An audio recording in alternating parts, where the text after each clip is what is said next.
Kalita, how did you get started in real estate? Did you just wake up one day and say, I want to show strangers clauses and such? Oh, no. So, not exactly. How I started in real estate was one day I always wanted to be a real estate agent. I wanted to show people I love homes. I used to watch HGTV all the time. And so I was like, I really want to do that. I want to help people find the homes of their dreams. It's not only a home, it's where they built their memories, they built their lives there. So, with that passion for helping people and me working, I was in corporate America. I decided to follow my dreams and pursue that passion for helping people find the homes of their dreams. Yeah. Do you remember your first sale? Was it a smooth sale or was it like something like we see on reality TV? It was definitely something on reality TV. My first sale, as far as the before the sale, everything went very smoothly with my first transaction. The closing was great with the lender. Everything was great. I told my client to change the locks to the house that night. So we did the closing. They didn't go change the house. They said they were going to do it the next day. Someone broke in and stole the furnace and the water heater that night that they didn't change the locks. So she calls me the next day and says, our furnace and water heater are gone. And so they had to do an insurance claim right after buying the house.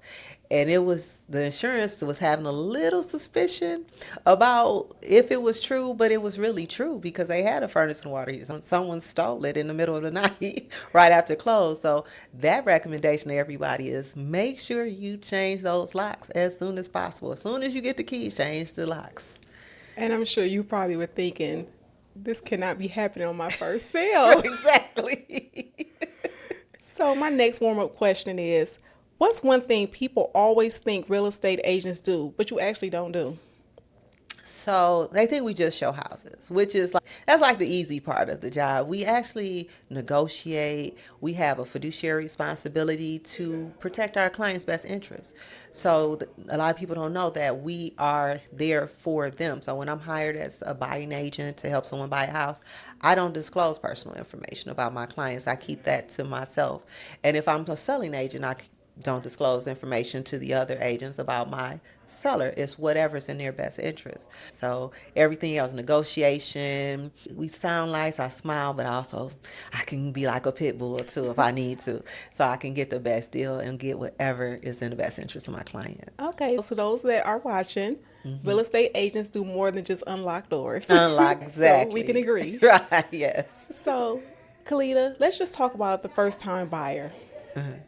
What's the most common mistake first-time buyers make, and how can they avoid it? A lot of first-time home buyers, they don't check their budgets. They don't see what they qualify for.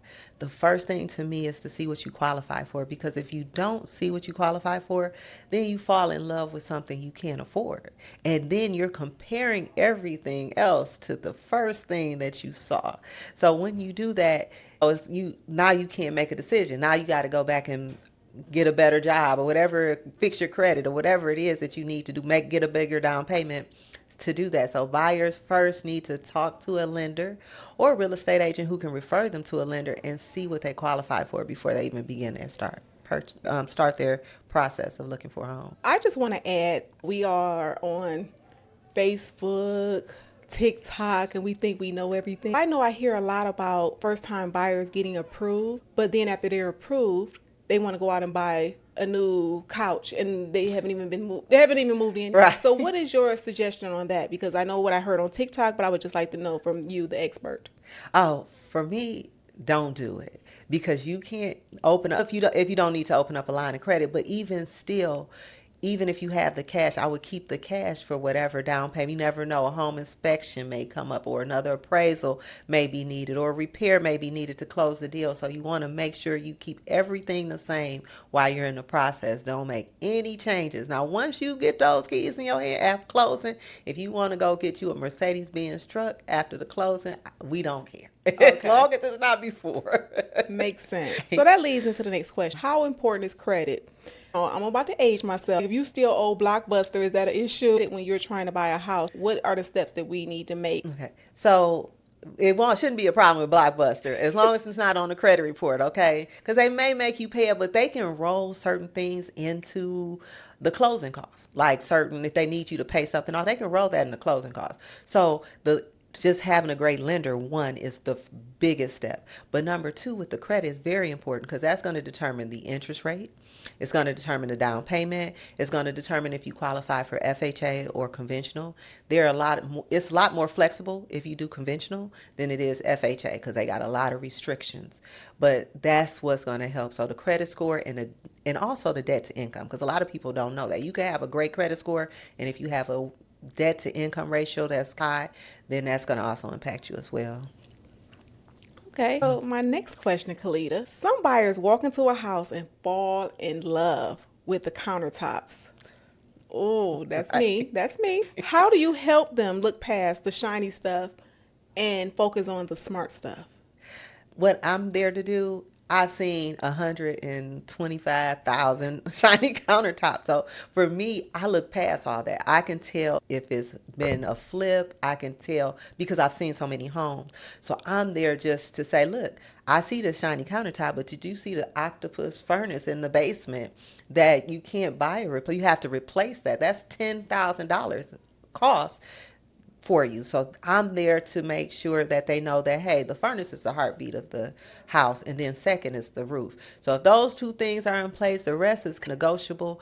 But I'm there to make sure that they know that, hey, yes, this has beautiful countertops, but you can buy those for a couple of $1,000s. But if you have to replace the furnace, you need 5 figures. And trust me, I know I had to replace the roof and the furnace. So where were you at, Kalita? Right. I don't know. I should have been your realtor. So my next question is, what's one piece of unsolicited advice first-time buyers always hear from friends and family that you secretly wish we would ignore? Whether it's also that we have to include TikTok, Facebook, right, Google. What do you feel like we need to ignore? I would say the market's going to crash because even in the last market crash in 2008, it took 4 years for the real estate market to actually go down. So the stock market's going to have to crash first, right? Then it's going to be the real estate market. You'll see that happen first. But right now, it's changed, but this little dip can also pick up tomorrow. Like, it's still a very much so a seller's market. So people have been waiting for years for the market to crash, and the prices have gone up. So it was in their best interest if they bought a house when the interest rates were 3%. That's the biggest thing. That interest rate will determine how much house you can get. Okay. So that's what I would say wait for, if anything, but not. Yeah. Okay, so you guys heard it from Kalita. If you had to explain the buying process to a 5-year-old, because most of us have never purchased a house, because I actually didn't purchase my home. Someone else purchased it for me. What would you say? How would you explain to a 5-year-old to make it understandable? I would say make sure you have money in the bank. And you paid all your bills on time and your credit for the last 2 years. You have to have, I think, so many years job history. And if you have those things, then you can be eligible to purchase a home. And all you have to do is look at the home and let me handle the contract. I take care of all that. I make it super easy. And then next thing you know, you'll have keys in your hand.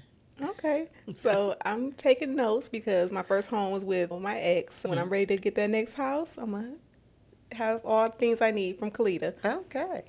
So let's just loosen up the mood. Right. Just loosen it up. Kalita, what's the most interesting thing that you've seen in someone's house during a showing? Keep it PG, though. Right. I haven't seen any wild things, thank goodness, but I've seen people in the house. So that's sometimes you'll go there and it's a tenant. Okay. You'll see people there. But really, I like the old furniture, like some of the old appliances. Like I've seen, did you know they used to make sinks with gas stove combinations? Like the sink was there and the gas stove was right next to it. No. Right. So that's the most interesting thing I've seen. So if you go to my Instagram on Kalita Sells Luxury, I took a picture of it because this is literally a gas stove. I don't know how the house didn't blow up all this time. Like the gas is right there and then the sink is right next to it. Like it's right there next to each other.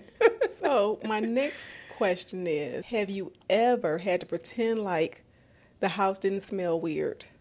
Like, how do you keep a poker face? Have you ever had that situation? So let me tell you, if it's a smell in the house, I don't have a poker face. I have a very sensitive nose. So the first thing I'm gonna do is say, oh my God, there's something smelling in here. But it depends on how loud it is. If it's too loud, we just gonna leave. We're not even looking at the house because odors, it can cost a lot of money to take care of odors. So it just depends on what the odor is, how loud it is. Because I'll also tell my clients to take that into consideration, because if you don't like the smell, like someone smoked cigarettes for 15 years, it might be stuck in the walls. You may have to do a demolition to get all of the odor out. So I always make sure they know that there could be a cost associated with any odors that. Okay, you are dropping a lot of nuggets today. Yeah. What's your real estate red flag? The house has this one thing you would say: run, don't walk. The one red flag would be if I feel like if it was, I can tell if it's been renter occupied. So when it's a landlord property, most landlords don't sell unless there's something severely wrong with the property, most of the time. So that's a red flag for me. So I'm always looking for, why are they selling? Because it's income for them. Okay.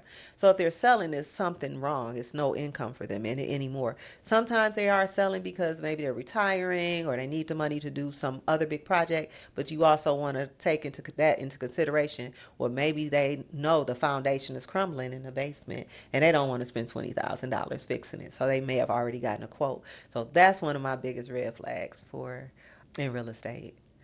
I'm loving this information, Kalita. So next, what's more stressful for first-time buyers? The paperwork, the down payment, or trying to find parking during a showing?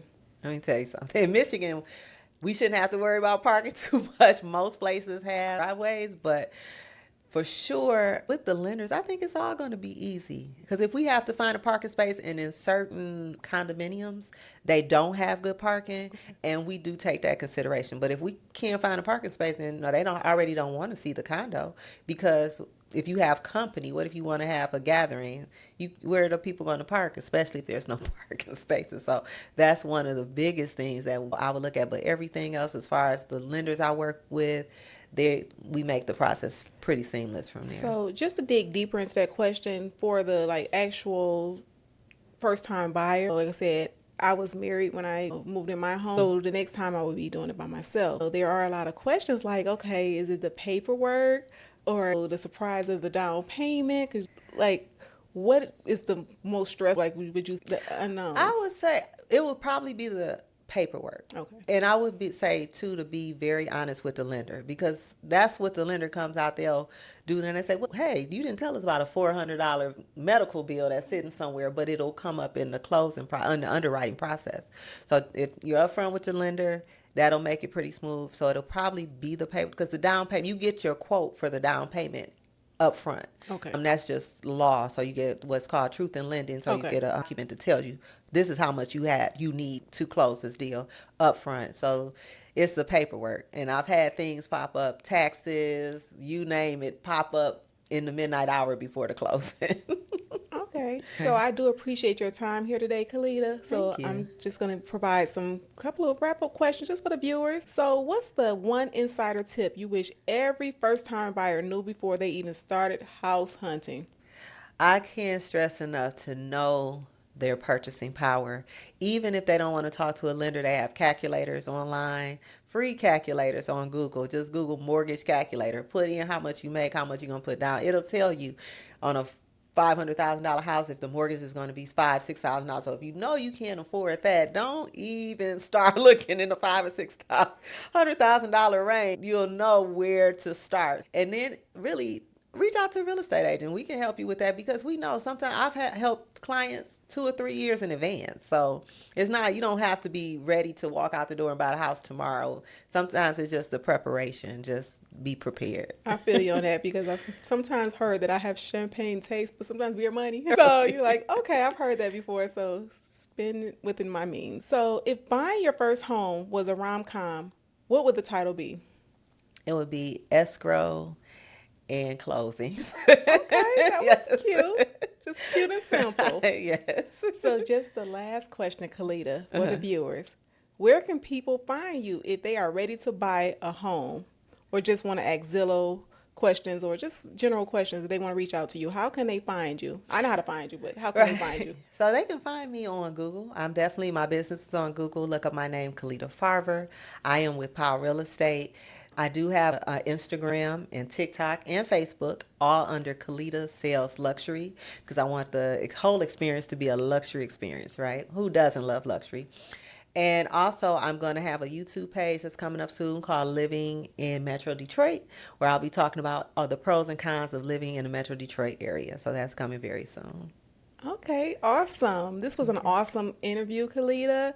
It was very insightful. I learned a lot. So when I'm ready to buy my new home, just be ready for me. Okay, I sure will. Because I'm just going to claim it right now. Right. In 2025, on camera, on air, that I'm claiming luxury. All right, okay. Moving forward. Moving forward. So to the viewers, have a nice day and see you next time. Bye.